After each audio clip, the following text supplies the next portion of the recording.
மக்களவை தேர்தலுக்கான அதிமுக கூட்டணியில் பாமகவுக்கு 8 இடங்கள் வரை ஒதுக்கப்பட உள்ளதாக தகவல் வெளியாகியிருக்கிறது. விவரங்களை தருகிறார் நம்முடைய செய்தியாளர் ராஜகுமரன். வணக்கம். இது பற்றிய முழு தகவலை சொல்லலாம்.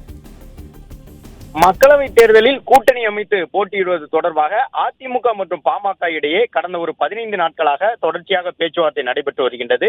அதிமுக தரப்பில் முன்னாள் அமைச்சர் சி வி சண்முகம் தைலாபுரம் தோட்டத்தில் பாமக நிறுவனர் மருத்துவர் ராமதாஸ் அவர்களை சந்தித்து கூட்டணி தொடர்பாக பேசி வருகின்றார்.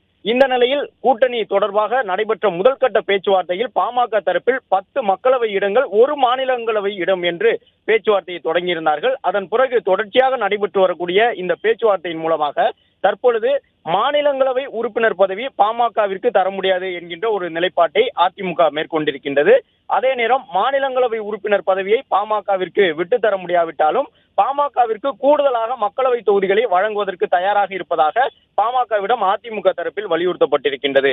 அதன்படி 7+1 மாநிலங்களவை உறுப்பினர் பதவி என்று இருந்த கூட்டணி உடன்பாட்டு பேச்சுவார்த்தை தற்பொழுது 8 மக்களவை இடங்கள் மட்டும் என்று தற்போதைய நிலைக்கு வந்திருக்கின்றது. அதே நேரம் மாநிலங்களவை உறுப்பினர் பதவி தரப்படாவிட்டால் 9 மக்களவை தொகுதிகள் ஒதுக்கப்பட வேண்டும் என்று பாமக தலைமை விரும்புவதாகவும் அது தொடர்பாக அதிமுகவிடம் பாமக தொடர்ச்சியாக 9 மக்களவை தொகுதிகளையேனும் வழங்க வேண்டும் என்ற கோரிக்கையினை முன்வைத்து வருவதாகவும் கூறப்படுகின்றது. அதே நேரம் அதிமுக தரப்பில் மாநிலங்களவை உறுப்பினர் பதவி தற்போதைய சூழ்நிலையில் ஒதுக்கப்பட முடியாத நிலையை எடுத்து கூறி 8 மக்களவை தொகுதிகளை பாமகவிற்கு வழங்குவதாக தற்போது உறுதியாக தெரிவித்திருக்கக்கூடிய சூழ்நிலையில் மார்ச் 1 அல்லது 2ஆம் தேதி அதிமுக மற்றும் பாமக இடையே 8 மக்களவை தொகுதிகளுக்கான உடன்பாட்டு ஒப்பந்தம் கையெழுத்தாகும் என்று எதிர்பார்க்கப்படுகின்றது.